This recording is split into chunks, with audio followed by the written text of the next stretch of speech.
On a broadcast tonight, a day after a naval skirmish between the two Koreas, the North reportedly imposes a no-sail zone in the EC, hinting at additional missile launches. The country's exports rose to the second highest mark on record last month, backed by growing shipments to advanced countries, including the U.S. and China.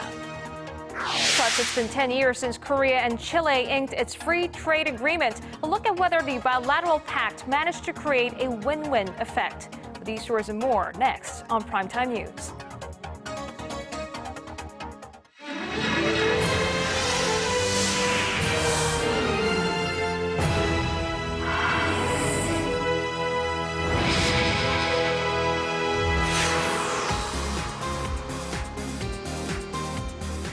Good evening to our viewers in Korea, and hello to those of you who are watching from around the world. It's Tuesday, April 1st here in Seoul. I am Yoo Ji-hye. And I'm Sean Lim. Thank you so much for joining us.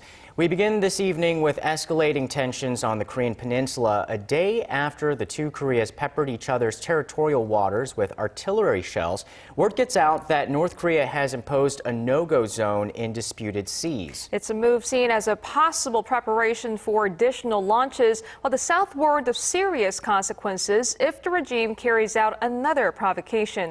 Our Defense Ministry correspondent Kim Inchul reports. South Korean Defense Ministry spokesperson Kim Inchul in a press briefing on Tuesday said there are currently no signs that North Korea is preparing for any additional provocations. But he added that the South Korean military is ready just in case. We will retaliate if North Korea attacks again at an appropriate level to stop their provocations. The ministry says artillery rounds fired on Monday afternoon were from multiple rocket launchers, which lacked accuracy, especially compared to the precision of the K-9 self-propelled heavy artillery used by South Korea. Officials say that out of the 500 shells fired by the North during a live-fire military drill, around 100 fell almost 3.5 kilometers over the border in South Korean waters near Pyeongdo Island. South Korea military retaliated in line with a new rule of engagement that is based on the principle of taking an eye for an eye. In response to the 100 North Korean shells that landed south of the northern limit line, the South Korean military's response was threefold, with 300 K-9 self-propelled heavy artillery shells fired into North Korean waters. However, tensions may be on the rise, this time on the eastern coast of the peninsula. According to local media reports citing an unidentified high-level government official, North Korea earlier issued a no-sail zone in the East Sea from Monday through Friday. That has raised speculation that Pyongyang might be gearing up for another ballistic missile launch. In another development, an unidentified unmanned aerial vehicle was found crashed on Pyeongdo Island on Monday afternoon, 1 hour after the two Koreas stopped exchanging fire. The South Korean military is investigating to determine where it came from and whether North Korea was involved. Kim Inchul, Arirang News. And North Korea also launched verbal attacks on South Korean President Park Geun-hye, denouncing her recent proposal to lay the groundwork for unification. This prompted the South to lash out at the communist state for repeatedly displaying provocative behavior toward the South Korean leader. Our Unification Ministry correspondent Hwang Sung-hee has more. South Korea slammed North Korea on Tuesday for launching verbal attacks on South Korean President Park Geun-hye. Through its Nodongshinmun newspaper, the North denounced the South Korean leader for her recent comments on North Korea's economic difficulties, calling her derogatory names like an eccentric old maid and an idiot. President Park's remarks were part of her grand reunification speech given last week in the German city of Dresden, where she laid out her plans for bringing the two Koreas together. Pyongyang had pledged to end all cross-border slandering earlier this year, and Seoul's Unification Ministry said the remarks put the regime's sincerity into question. Such actions by North Korea raise suspicions about whether its so-called important proposal for mending inter-Korean ties was just an empty shell.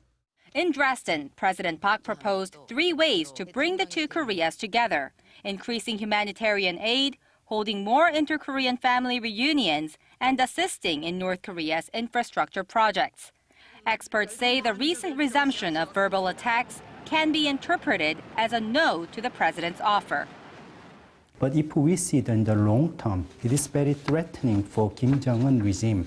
This approach can be make the separation between common North Korean people and Kim Jong-un, the political elites. One way to solve the latest escalation in inter-Korean tensions may be for the Koreas to hold another round of high-level talks, as they did in February. We should always talk and keep the communication channels open, if for nothing else, to test North Korea's intentions and to monitor for any signs of change and to look for opportunities. While talking things out may be the best way to solve a conflict, experts add that South Korea should not be naive about its partner's intentions. But dialogue may not be an option for now, as the South Korean government says it does not plan on engaging in high-level talks anytime soon. Hwang Sang-hee, Arirang News. And North Korea has once again placed itself at the center of international criticism for its latest provocations. The United States has slammed Pyongyang for its actions, and even North Korea's closest ally, China, has expressed deep concern. Arirang News' Yu Lian has this report. The United States called North Korea's firing of around 100 artillery rounds into South Korean waters on Monday as dangerous and provocative, adding that Pyongyang's threats will only isolate the regime even further. We remain steadfast in our commitment to the defense of our allies, and we remain in close coordination with both the Republic of Korea and Japan. U.S. State Department Deputy Spokeswoman Marie Harf said she was concerned about North Korea's deliberate decision to further escalate tensions. They can choose to further escalate, or they can choose to come in line with their international obligations and rejoin the international community. Unfortunately, what we've seen recently particularly is the former. U.S. Defense Secretary Chuck Hagel urged North Korea to discontinue such provocations. He said he would discuss the issue with his Chinese counterpart during a trip to Beijing next week. China's Foreign Ministry spokesman Hong Lei expressed concern over the rising tensions on the Korean peninsula and called for restraint from both sides. All sides should remain calm and not do anything to worsen tensions. The two should work to protect peace and stability on the Korean peninsula. The two Koreas on Monday afternoon exchanged fires across the disputed Western Sea border known as the Northern Limit Line. Pyongyang has been raising its levels of threats in recent days after the United Nations condemned its mid-range missile launches last week and against a backdrop of joint military drills between South Korea and the United States. Yu Lian, Arirang News. Some encouraging signs that the Korean economy is picking up steam. The nation's exports rose to their second highest mark on record in March. The Trade Ministry attributed part of the increase to growing global demand. Our Hwang Jie has the figures. The export-reliant Korean economy is gaining momentum toward a stronger recovery as advanced nations boosted consumption of Korean products last month. Korea's Trade Ministry said Tuesday that the nation's exports rose 5.2% in March from the same period a year earlier to over $49 billion. That is the second highest mark on record and faster growth compared to a 1.5% rise in February. Exports to the U.S. jumped 17% in March from the previous year, while those to the European Union rose 15%.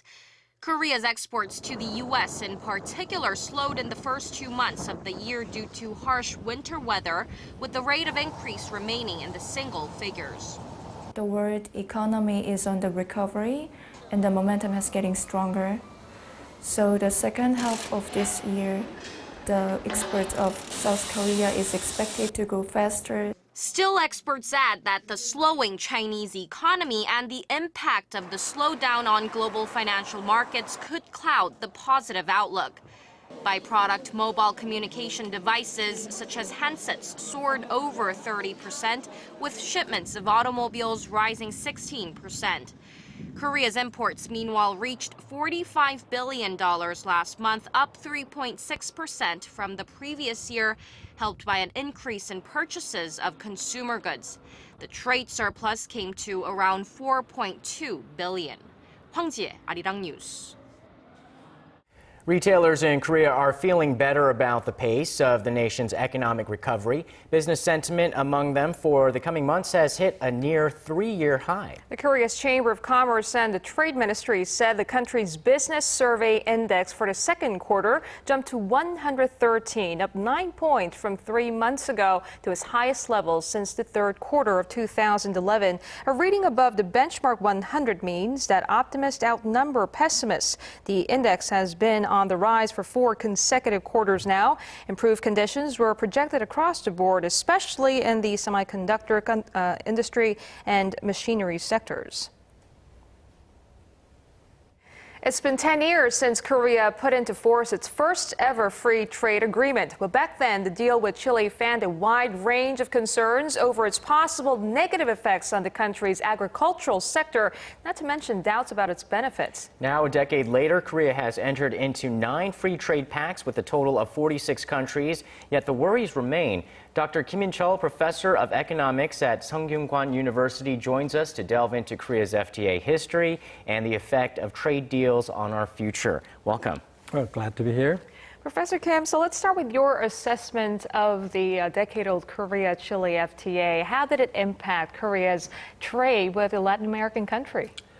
Well, in my opinion, it is a success story.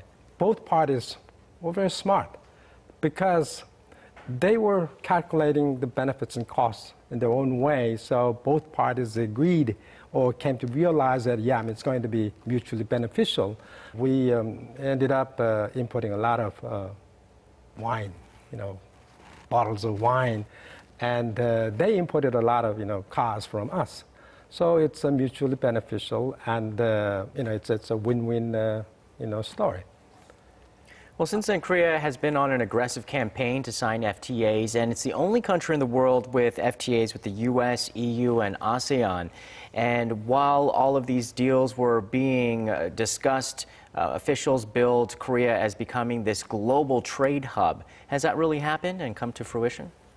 Yeah, because over the past 10 years, the performance of the FTA with the Chile turns out to be successful. And beforehand, it's not exactly sure whether, they will have benefits only, because benefits and costs are mixed together.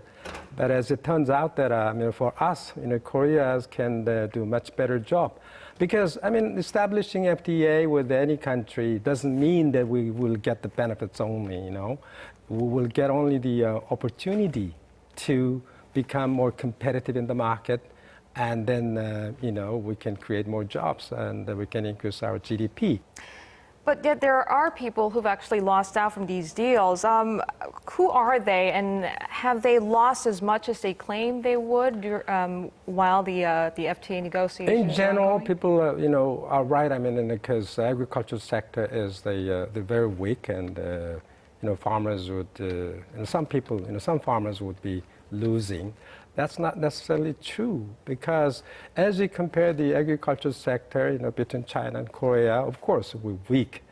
But look at China. China is a country with a huge population, and there's so many people, rich people, and so many people are, of course, poor. So our low-income people can buy, their agricultural products, but their high-income people can buy our, high-quality agricultural products. So it's, mutually, gaining, even under the same agricultural, product category.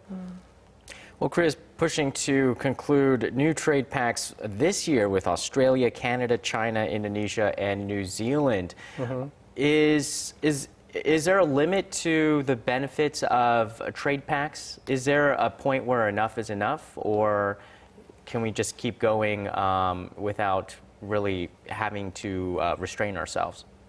But as I say again, establishing FTA relationship with these countries doesn't mean that we automatically will get the benefits. We need to make more efforts to take advantage or to utilize the opportunities.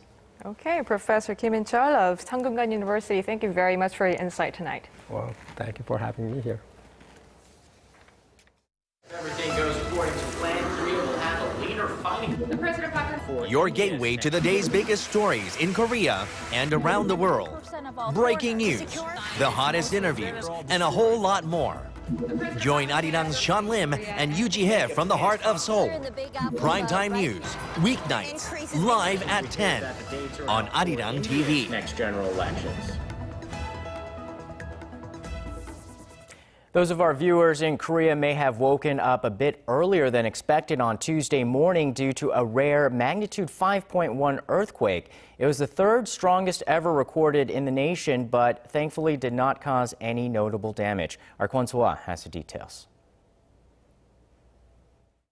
A 5.1 magnitude earthquake shook the nation at 4:48 a.m. Tuesday morning, with an epicenter in waters around 100 kilometers west of Taean County in Chungcheongnam-do Province.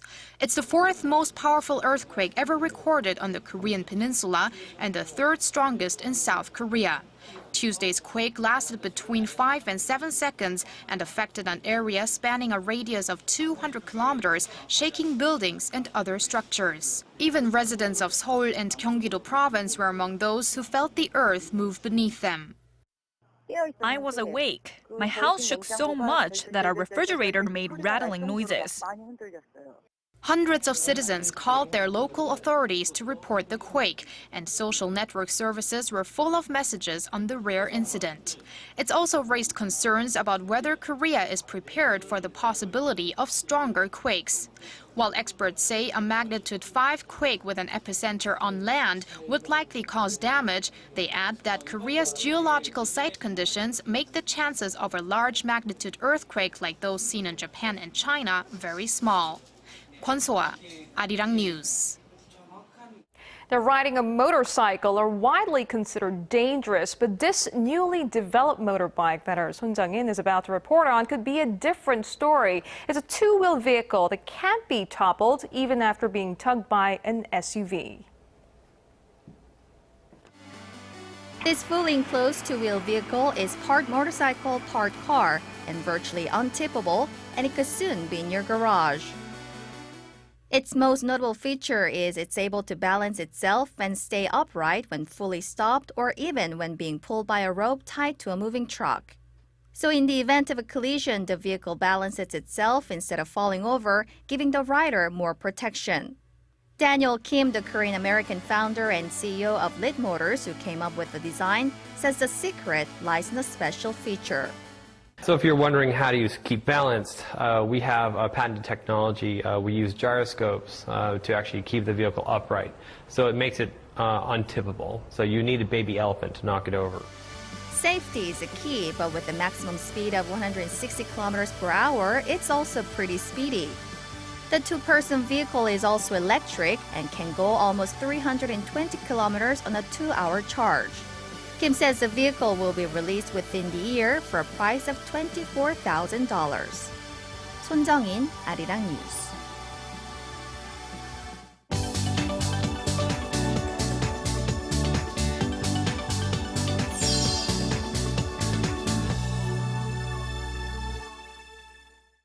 Let's check on some of the stories making headlines on the global front, from France's new prime minister to a UN court putting the brakes on Japan's building program. We go live to our Paulie at the News Center. So, Paul, let's start in Paris, where President Francois Hollande has tapped his former interior minister as his new prime minister. What's behind the shakeup?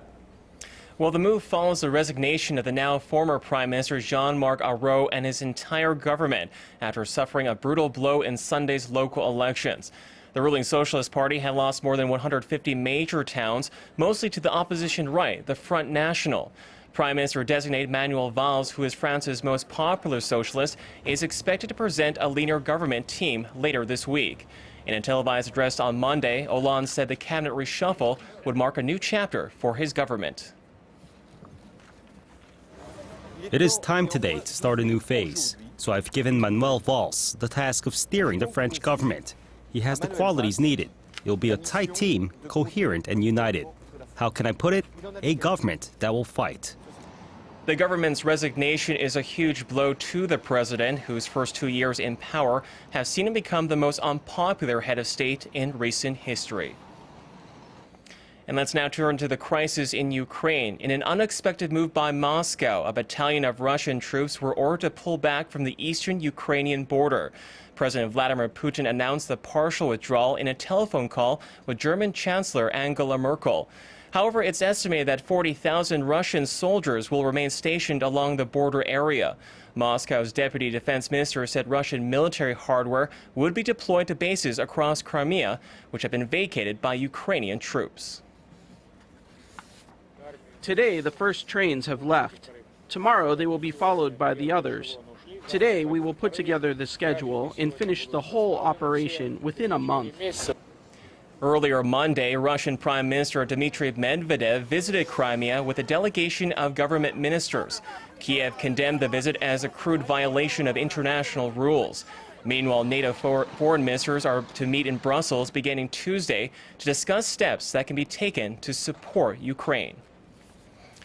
And moving on to a recent ruling by the United Nations highest court on Japan's whaling program. Top UN judges ordered Monday that Japan must halt its whaling operations in the Southern Ocean around Antarctica after rejecting Tokyo's claim that it constitutes as scientific research. The legally binding decision came in a 12-4 judgment. The presiding judge, Peter Tomka, said the so-called research program was responsible for killing thousands of minke whales. The court concludes that the special permits granted by Japan for the killing, taking and treating of whales in connection with JARPA II are not for purposes of scientific research. The court issued an immediate cancellation of all whaling permits under the program, a decision Japan said it would accept with disappointment. The case was brought to the International Court of Justice in 2010 by Australia that said the program was commercial whaling in disguise. That wraps up our look at international stories making headlines around the world. I'll see you back here tomorrow night.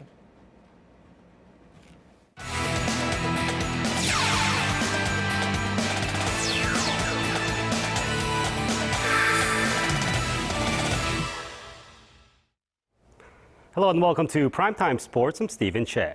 The organizers of the upcoming Asian Games taking place in South Korea's port city of Incheon have reached out to the International Olympic Committee to help North Korea participate in the quadrennial event. Organizing Committee President Kim Inchul made the request to IOC boss Thomas Bach in a visit to the Olympic Council of Asia in Kuwait. Bach said the IOC would do its utmost best to ensure North Korea's presence at the Games. And earlier, North Korea vowed to send athletes for every event, but likely lacks the ability to do so.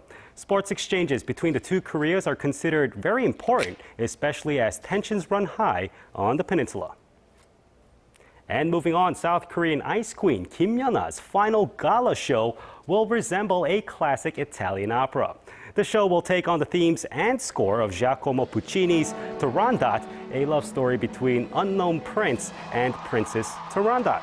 Meanwhile, Kim continues to receive attention abroad not only for the Winter Olympics judging controversy, but also as one of the most attractive people in sports, as designated by sports outlet Bleacher Report. Meanwhile, the Korean Basketball League Championships between the LG Sakers and Mobis Phoebus is set to tip off. And prior to the start of the 7-game series, the two teams, their players and coaches, gathered for a press conference. The most interesting bit was that both coaches said they believed their team would beat the other in 6 games. Well, it all starts with LG hosting Mobis in Changwon for Game 1 on Wednesday. And heading to the MLB, the first video replay challenges were made on opening day. Chicago Cubs manager Rick Renteria was the first to make a challenge, but replays confirmed the umpire's call. Meanwhile, Atlanta Braves manager Freddie Gonzalez was the first to successfully challenge a call and have it overturned. Well, both came from out calls at first base. And staying with baseball, let's get to Tuesday night's top KBO matchup. The SK Wyverns took a road trip to Seoul to take on the LG Twins. Now it's the top of the first. LG starter Ryu Jae-guk struggles, giving up a 5-run rally to SK. Now LG responds in the second and third innings, and it's eventually tied 6-6 in the sixth. But SK rallies for 3 more in the seventh, and they go on to tack on a couple more on the top of the ninth, and it's 12-6 in the ninth. And we look at the other scores right now. We have Kia defeating NC 1-0. Nexon beating Tusan 9-3, and Samsung and Hanwha are still battling it out, and Samsung's up 6-5 in the ninth as well. Well, that's all I have for now. This has been Stephen Che. I'll see you back here later for more from the world of sports.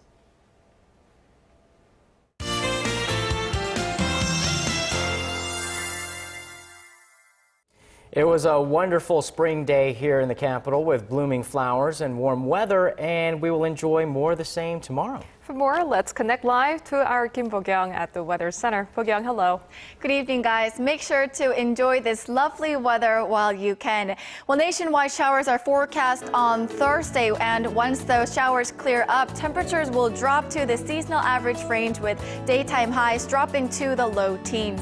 Taking a look at the current conditions, the nation is under the influence of a high pressure system from the West Sea, which is why we're seeing clear skies across the map.